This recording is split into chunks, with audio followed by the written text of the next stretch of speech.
Oh yeah, oh yeah, oh yeah. Yeah, good morning, good night, good evening, good afternoon, good whatever time it is, whatever you are.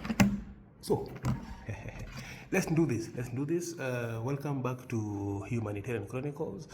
My name is Dr. David Wasambla, the Dreadlock Doc, or the Dreadlock Doctor. I'm thinking, should I say Locked Doc? Locked Dog, maybe. ACG? Yeah, so, karibuni sana. Welcome back to this show, this podcast, where I bring to you insights into the plight of humanitarians, the struggles we go through, the masks we wear when we're in the field, so that we do not share our struggles and our pain with the people we're serving. Because the main thing about doing humanitarian work is to bring hope to the people that we are out there to serve. So we don't want them to also feel like they're a burden to us as we are providing whatever help we can to them. All right, so why this? Do this. We are doing this. We are do this. Do this. Do this. Do this. Soon you might see me on a doody. You might see me on a bike. I don't know. I'm thinking of that. So I began here. Safety. I'm always on a border. I think I mentioned this one yesterday. I did mention yesterday in another post.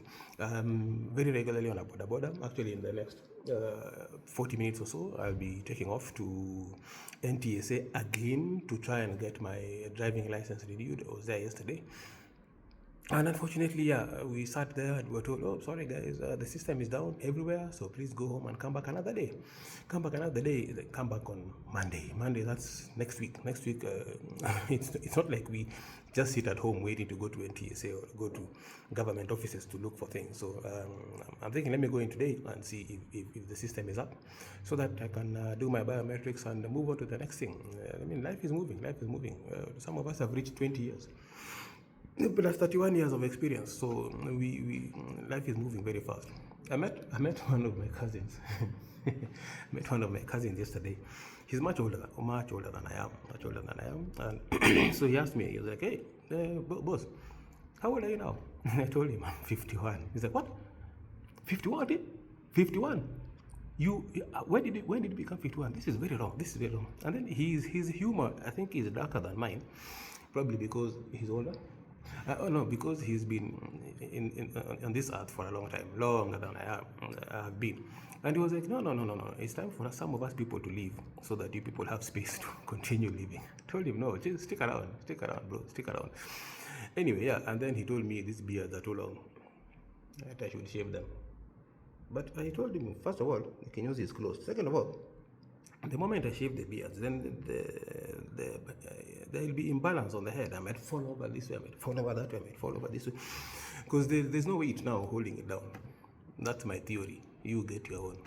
So, see, we do this. We talk about something today, very, very briefly, before I take off to NTSA to figure out whether I can get my driving license. If not, I'll go for the old kawaida one. It's the smart DL that I'm running after. That's what is an issue. But I can always, I think, get the 1 year one, the paper version, and then see what happens. And even if I guess even if I manage to do, hopefully I'll be able to do the biometrics today.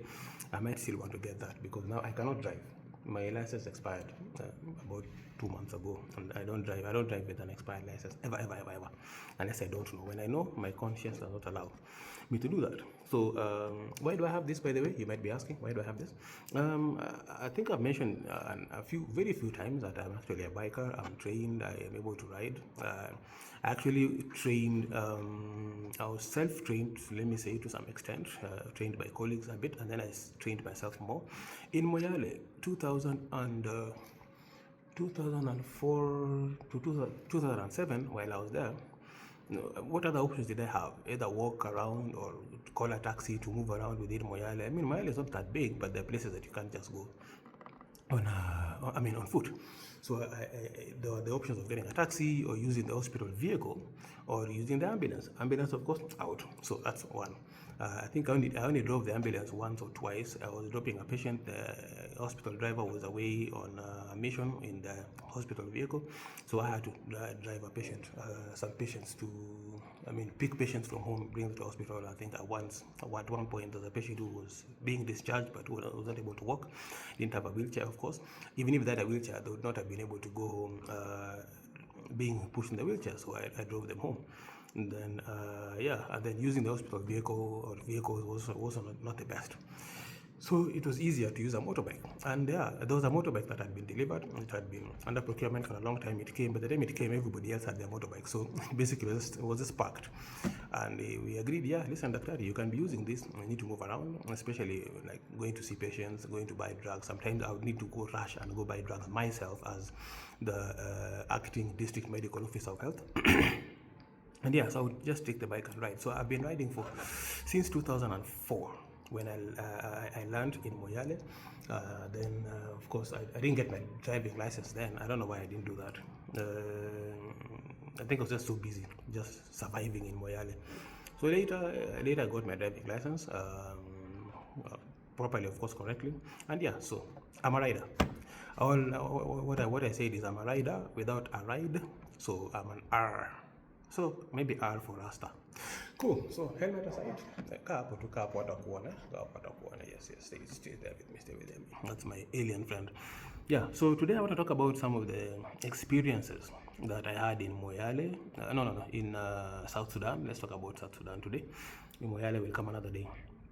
So, for those who don't know, Humanitarian Chronicles is my podcast, my YouTube channel, where I talk about, as I mentioned earlier, the plights of humanitarians, the struggles we go through, the traumas we survive, and of course the need for mental health support, proactive mental health support. So, most of the time it is reactive. Something has happened, somebody has crashed, somebody is collapsing mentally, then quickly a counselor is activated to support them. On very few occasions have I seen that there is a proactive system where there is a counselor at hand who is available to support people before mission, during mission, and after mission. That continuum of care must be completed. Otherwise, there's a missing link somewhere. If you don't prepare the person or the people before they go into the field for what they're going to see and experience, chances are some of them may not cope very well.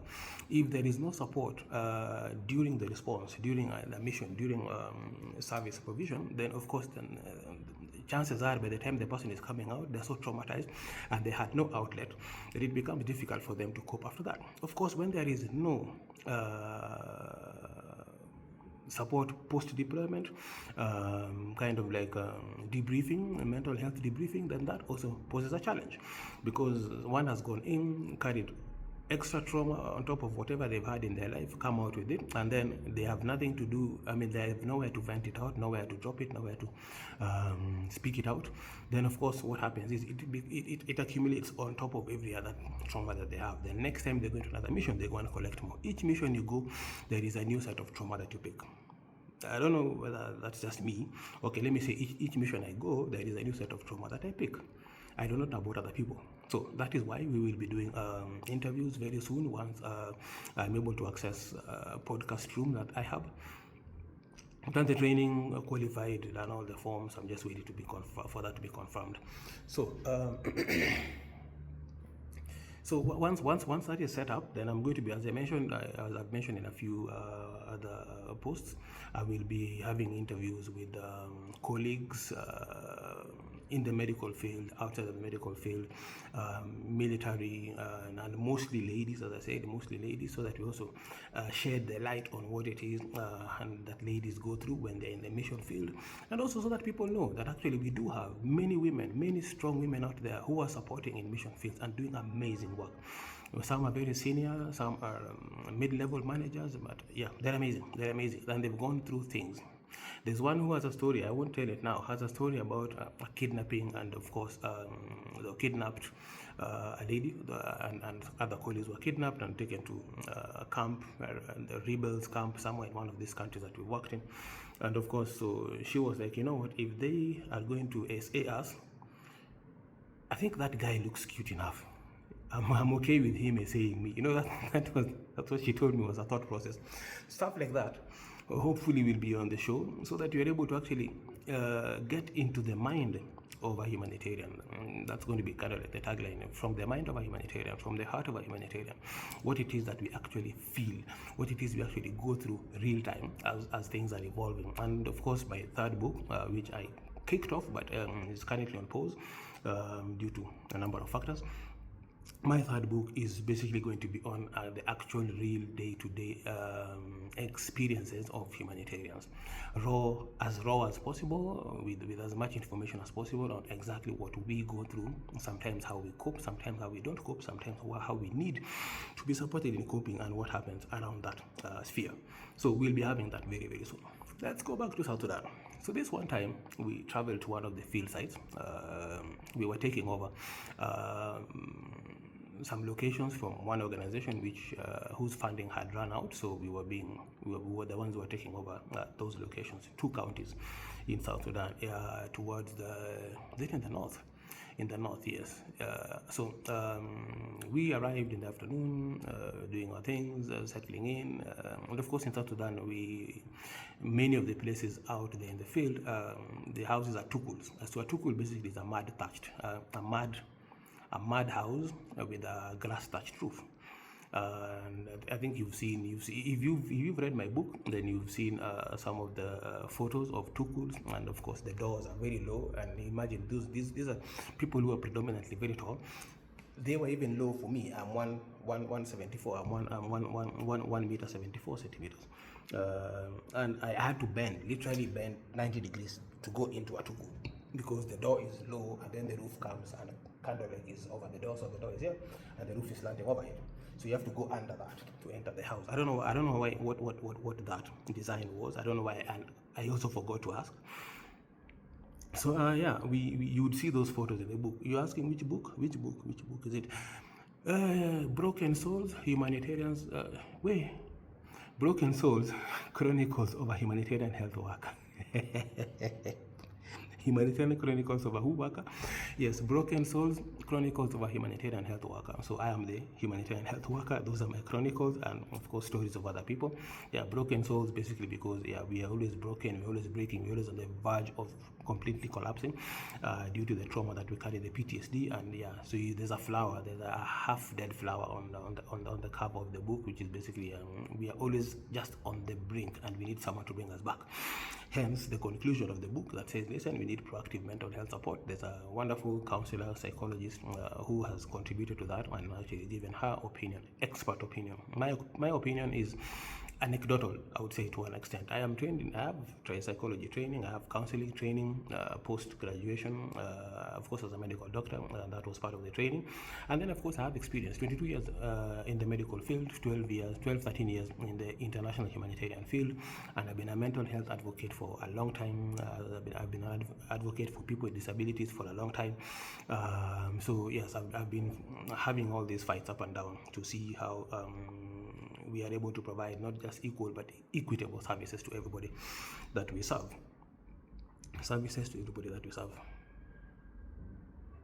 Okay, so you can delete that in your mind and put the correction where it's supposed to be. Do your autocorrect. Yeah, so that's the book that I wrote. That's my second book. My first book is called The Power of Passion, which was basically talking about how I combined my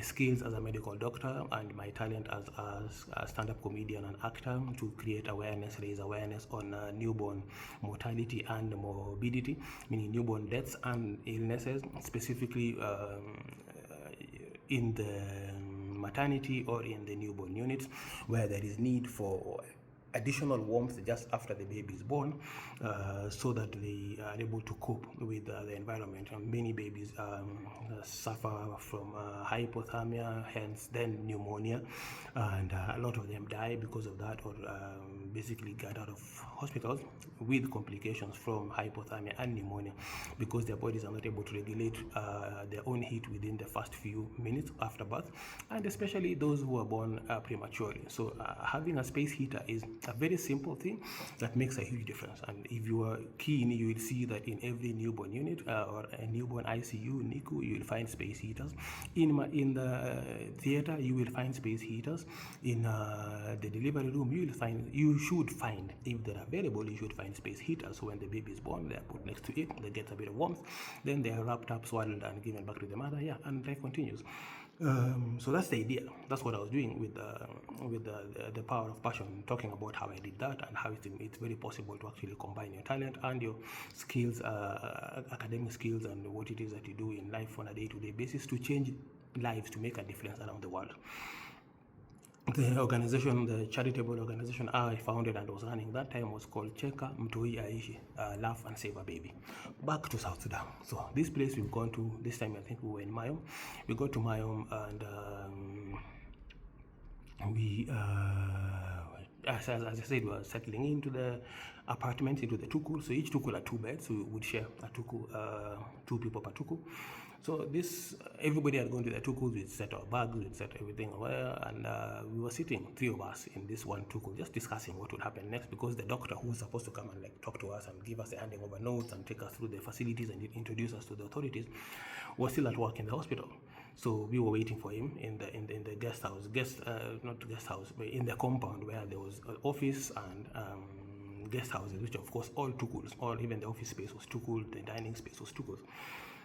So we were 3 of us. I said I'm 174. The other 2 gentlemen were the typical South Sudanese tall fellows, that much taller than me. They're above 6 feet. What am I, 5'4"? I've never understood how to do that, but they were 6 feet, just for the, they were tall, like way taller than me. So we are sitting there chatting, discussing. My phone was charging. I think another guy's phone was charging. So the 3 of us are sitting on the beds and we are having this nice discussion. Then suddenly a lizard falls from the roof. So all we had was pah! So we looked down, there's a lizard there, wiggling, and it has, the tail is cut off. So we were wondering, where did the tail go? So we thought, okay, maybe initially our thought was, hey, what happened to this lizard? Did the tail fall off when it fell from the roof? Then we just thought, let's just look up at the roof where it came from and see what had happened. Yo, we looked up and we see this head, and of course the tongue. You can imagine what animal that is, like looking at us, trying to figure out how does it get down from where it was. So the roofs are very high, they're quite high. They go up this way, so in the triangular, so up here, right at the tip is where this snake was. So the snake had been chasing the lizard in the roof, and was now trying to figure out it. I think it bit off the lizard's tail and now was trying to figure out how to get down and get the lizard. The lizard was still wiggling there and like, trying to get up and turn around and go away from whatever that situation was. So we saw this snake slithering up there and looked like it was trying to figure out, does it jump, does it not jump? And we were like, yo! So instinct, I was seated next to the door. These guys were seated away from the door.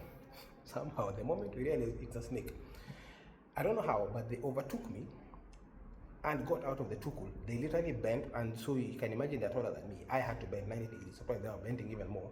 They were out before me.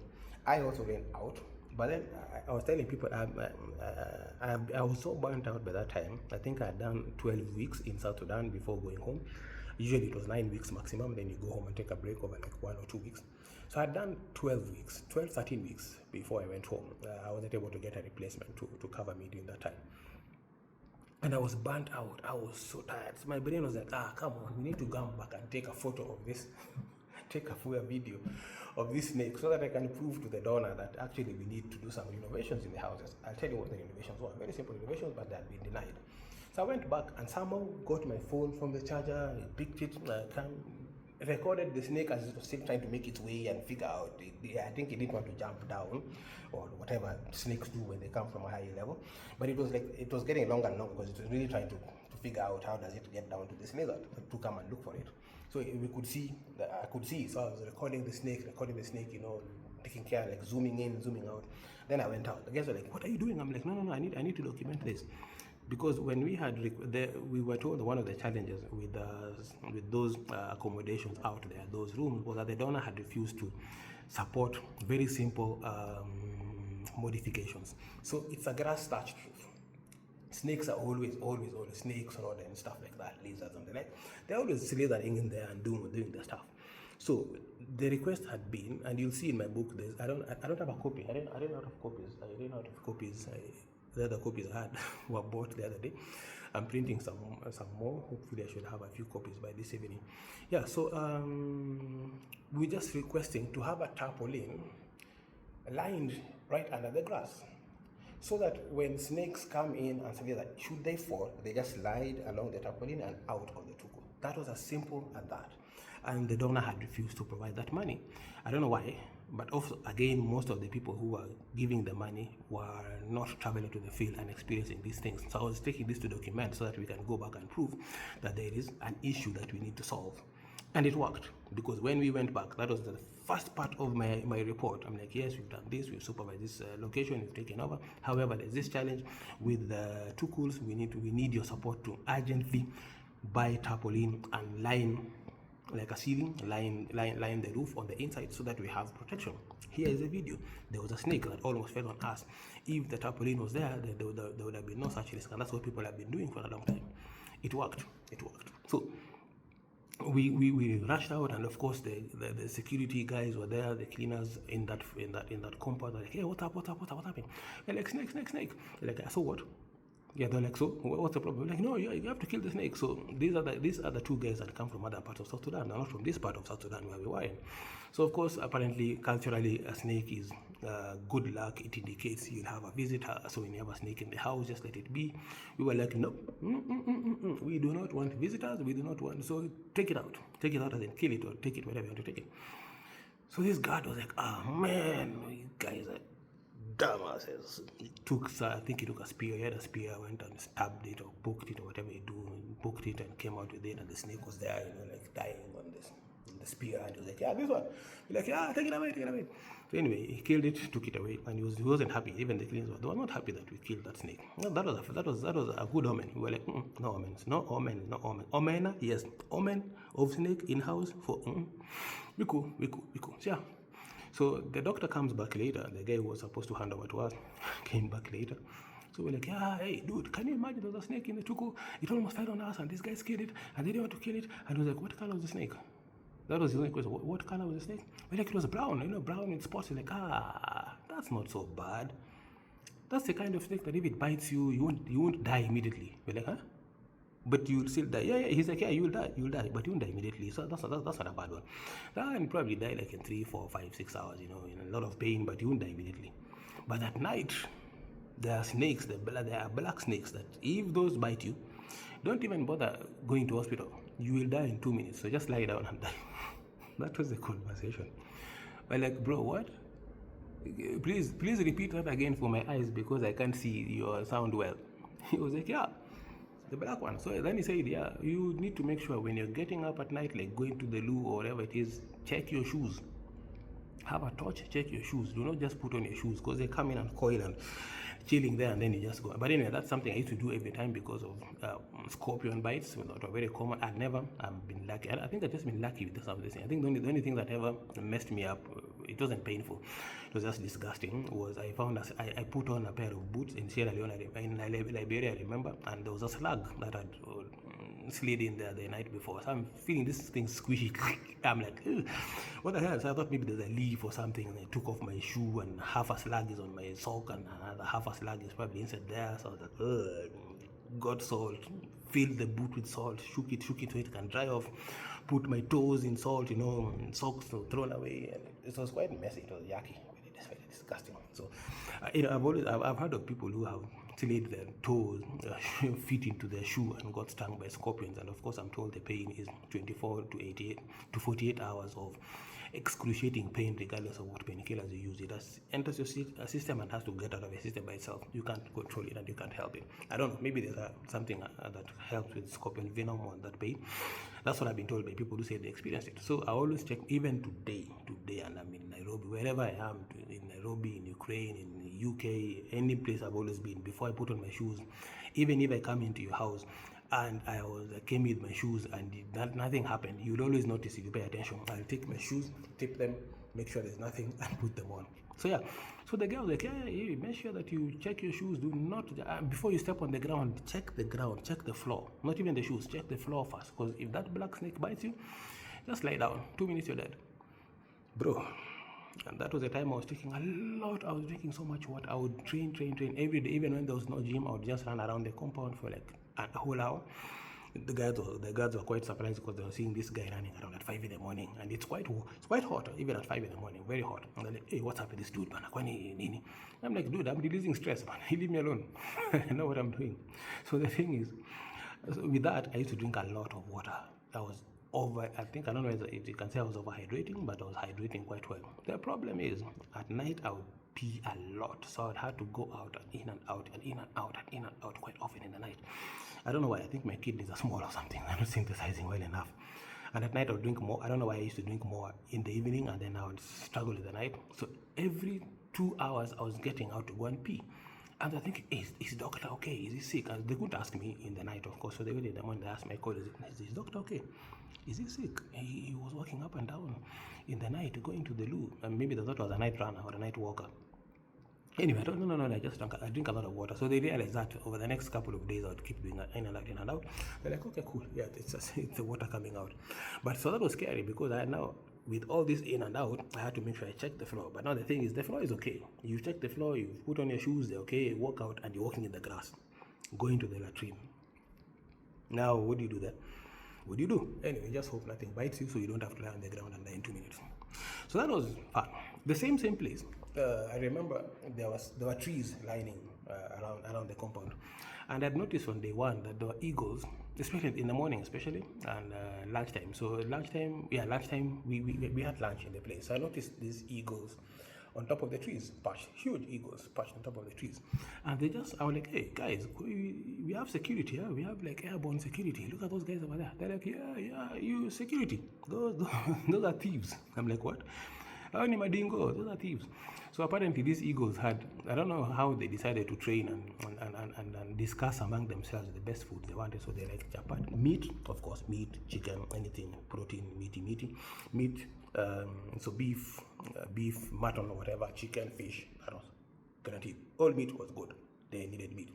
Then chapati and mandazi. Meat, chapati, mandazi. Those three things, those they would come for. So they would patch up there and just check the food you're eating. So the dining tuku, again, because the door is low, you have to come out. So if you're holding your plate, you bend and you come out of the tuku. Yeah? Logical, logistical, common sense. So you're coming out like this, and the eagle sees whatever's on your plate and it likes it. What does it do? It swoops in to pick it. So people would be like, wait, where a minute, let me tell you something. And your food is gone. At least your meat is gone. The meat is gone. Chapati is gone. If it was breakfast or evening tea, mandazi is gone.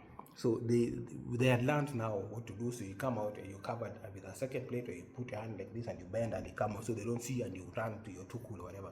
We couldn't sit outside there, probably at night only. We couldn't do lunch or breakfast and on the table that was set outside, because they would always come and get your food.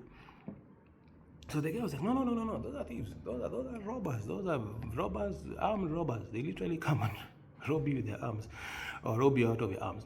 So he said it's so bad. They didn't realize initially what was happening. They hadn't known. It's later that, after a number of soups, they realized, these things actually target certain food, and it can be dangerous. Because he said there had been two occasions he told me about. I don't know how true they were, but that's his story.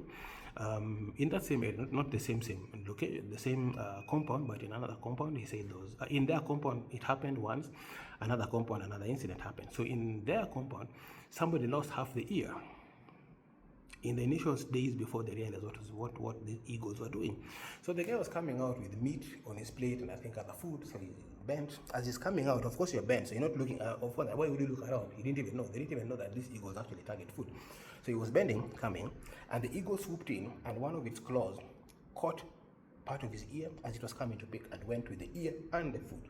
So I'm like, hey, maskio yangu. Anyway, so his ear went. That was not so bad. Allegedly, apparently, in another place, somebody's eye went. So the eagle swooped in, and because your plate is close to your face, it swooped in, and I think apparently the claw hooked his eyeball and went with it. I don't know how true that is. That could have been an exaggeration, or it could have been true.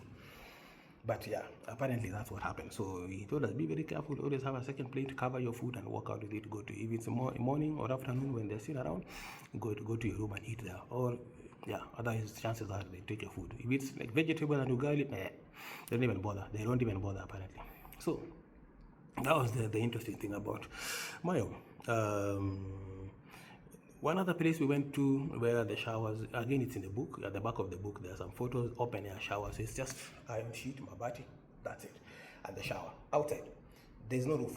So if someone just jumps and peeps at you, they'll find you there. And there are many, and it was like, is it co-ed showers? So ladies are showering that side, guys are showering here. There were no other options. There were no other options to like split them and put them. The compounds are very small sometimes, and the only option available. Why is my light going away?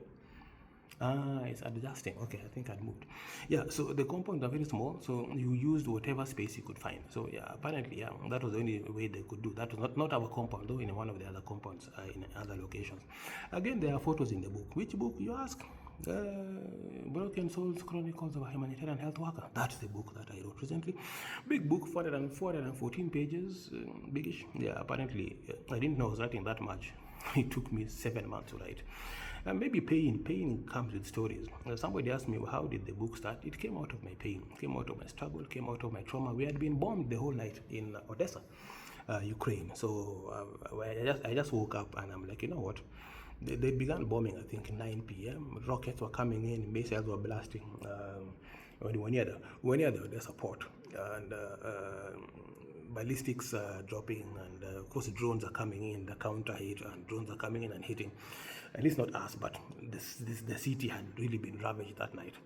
So by 4 in the morning, I'm like, I haven't slept. What do I do with my life? I'm like, KG, an amazing stand-up comedian from Cape Town, South Africa, had told me in 2022, when we met in South Sudan at a comedy show. And I was like, yeah, no, it can't have been 2021. 21 is when COVID had chewed everybody. Yeah. So 2022 is when the comedy event was there. I think it's called the Juba, is it Juba International something comedy show? I can't remember what the name was.